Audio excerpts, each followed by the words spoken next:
মই যে ঘৰত থাকোঁ চলাত অলপমান দিগদাৰ হয়, সেইকাৰণে এটা দোকান দি কিনে এনেকৈ ঘৰখন চলাই আছোঁ আৰু।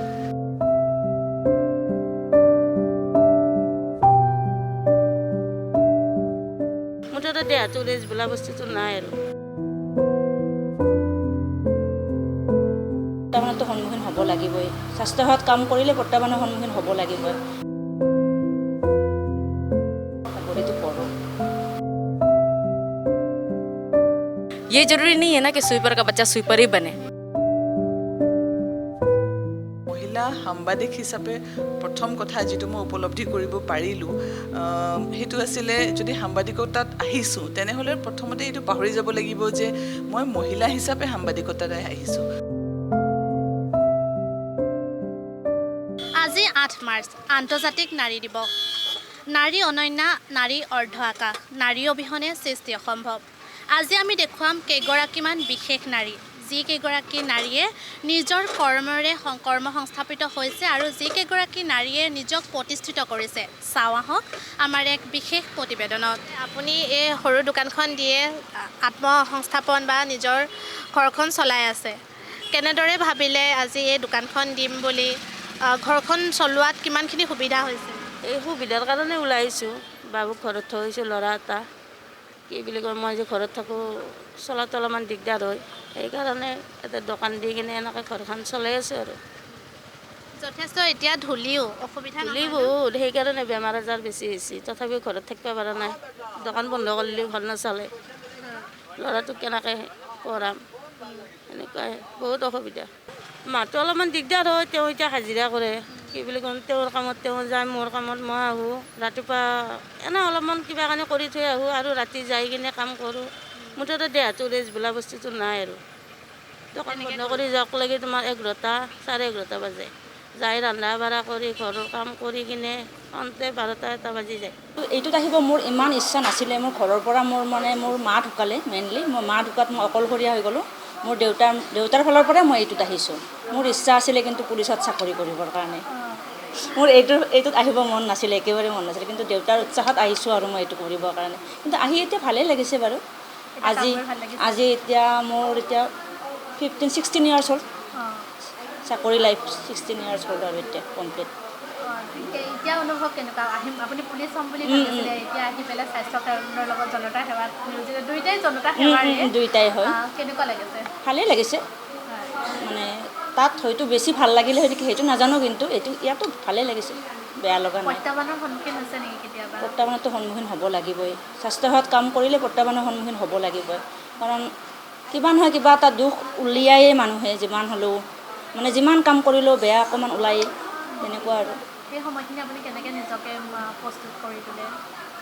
কাম কৰিছোঁ যেতিয়া মানুহৰ কথা শুনিবই লাগিব। সুখ দুখৰ মাজতে ছাৰ্ভিচটো চলাই আছোঁ আৰু তেনেকৈ। এতিয়া ল'ৰা ছোৱালী আছে, মোৰ ছোৱালী এজনী আছে, ছোৱালীজনী সৰু 4 বছৰ। তাইক মই গোটেইখিনি কাম কৰাই মই স্কুলত থৈ আহিব লাগিব, তথাপি তাৰ মাজতে ডিউটিলৈকে আহিবই লাগিব। তেনেকৈ মিলাই আছোঁ আৰু। মোৰ হাজবেণ্ডে হেল্প কৰে, বহুখিনি হেল্প কৰে হাজবেণ্ড ওলাই যায়, ছোৱালীক থৈ বাকীখিনি সময় হাজবেণ্ডে চাই বাৰু, মই প্ৰেছত থওঁ ছোৱালী। তাৰপিছত সেই এনেকৈ আৰু ডিউটি চলাই আছোঁ। কেতিয়াবা ভাগৰি পৰেনে? ভাগৰিটো পৰোঁ। जी, मेरा नाम शोभा बास्फोर है और मैं यहीं पे रहती हूँ। एक्चुअली मैं विधवा भी हूँ और 3 बच्चे हैं मेरे। और 3 बच्चे के साथ साथ मैं अपने परिवार को, अपने घर को कैसे मेंटेन करती हूँ, कैसे मैं अपना लाइफस्टाइल में अपना बच्चे लोगों को रखती हूँ। मतलब थोड़ा सा कम पैसे में अपने बच्चों को भी देखना, देखभाल करना, ऊपर से इन लोगों का दवा पानी का सब चीज़ का खर्चा खुद ही रिस्पॉन्सिबिलिटी उठाना, सारा मैं खुद को करती हूँ।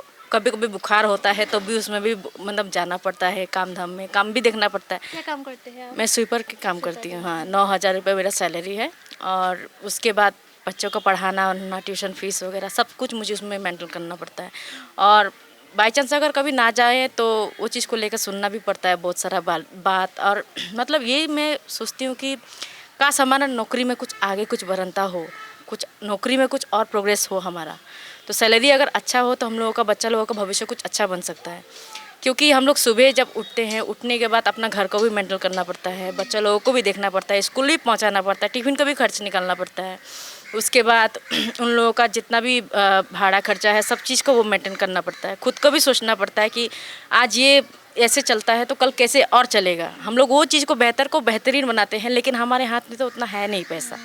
अगर पैसा हो तो हम लोग कुछ आगे अपना बच्चे लोगों के लिए सोच सकता है। हम लोगों के लिए सिर्फ खाने के लिए तक थोड़ा भगवान के दुआ से हो जाता है, लेकिन कुछ हम लोग सोचते हैं ना कि बच्चे लोगों को कुछ रखे, हम लोग कुछ बच्चे के लिए कुछ भविष्य के लिए सोचे।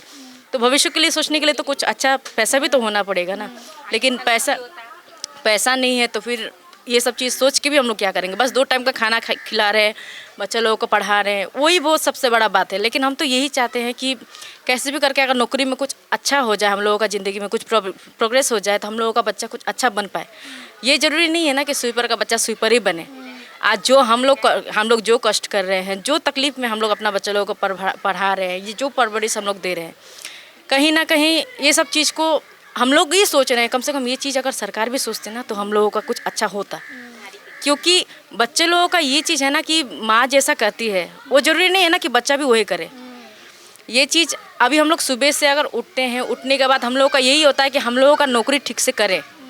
अगर नौकरी ठीक से ना करे तो हम लोगों का कहीं ना कहीं बच्चा लोगों का भविष्य क्या हो जाएगा। अगर बुखार भी लगे तो भी हमें उसमें जाना पड़ता है, अगर नहीं जाए तो कहीं ना कहीं वो चीज़ को लेकर दिक्कत सहना पड़ता है। और प्राइवेट अगर हो नौकरी चाकरी, अगर प्राइवेट में हम लोग करें तो आज अगर कोई समस्या से हम लोग नहीं जा पाए, उसका नेक्स्ट दिन तो हम लोगों को निकाल देते हैं। तो यही निकालने का चलते हम लोग यही सोचते हैं कि हम लोग यही दरख्वास्त है, आज नारी दिवस के लिए हम लोग का यही दरख्वास्त है सरकार से कि कुछ ना कुछ हम लोगों का नौकरी के लिए कुछ सोचे हम लोगों के लिए।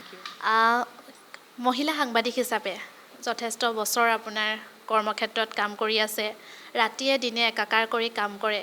কিদৰে কামৰ ক্ষেত্ৰত নিজকে ইনস্পায়াৰ কৰে, কিদৰে আগবাঢ়ি যায় বা কেনেদৰে নিজকে মই এইখিনি কাম কৰিম বুলি বা কি কি সমস্যাৰ সন্মুখীন হৈছে কামৰ ক্ষেত্ৰত আগবাঢ়ি যাবলৈ?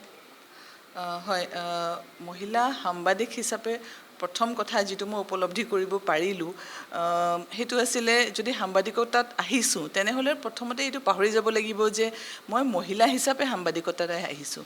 মই এগৰাকী সাংবাদিক আৰু প্ৰথম দায়িত্ব মোৰ সেইটোৱে হ'ল যে মই এইটো ফিল্ডত আছোঁ। হ'লেও আমি মহিলা হিচাপে আমাৰ কিছুমান অইন দায়িত্ব থাকে, যিটোৰ লগত আমাৰ এই সাংবাদিকতাৰ যিটো চেলেঞ্জিং কাম সেইখিনিও মিলাই চলিব লাগে।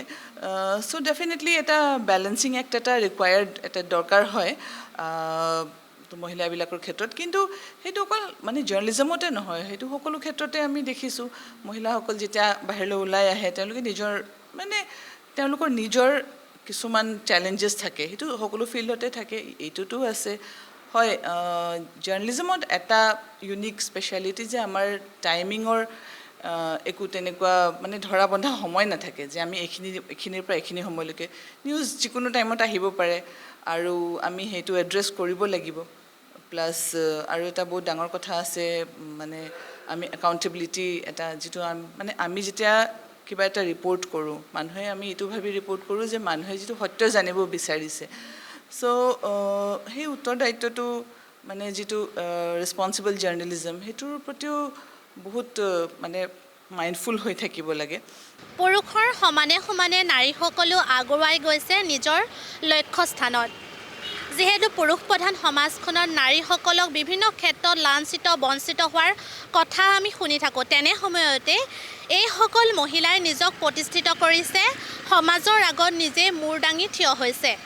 আমি যিহেতু তেওঁলোকৰ সৈতে কথা পাতিছিলোঁ, তেওঁলোকৰ পৰা জানিবলৈ চেষ্টা কৰিছিলোঁ কেনেদৰে নিজক প্ৰতিষ্ঠিত কৰিছে, আগুৱাই গৈছে। আমাৰ ফালৰ পৰা প্ৰতিগৰাকী নাৰীলৈ শুভেচ্ছা জনাইছোঁ। মোক সহযোগ কৰিছিলে এই প্ৰতিবেদনৰ ক্ষেত্ৰত কংকণৰ সহযোগত দৃষ্টিৰূপা বৰদলৈৰ report, the Assam Tribune. Do not forget to like, share and subscribe to the Assam Tribune.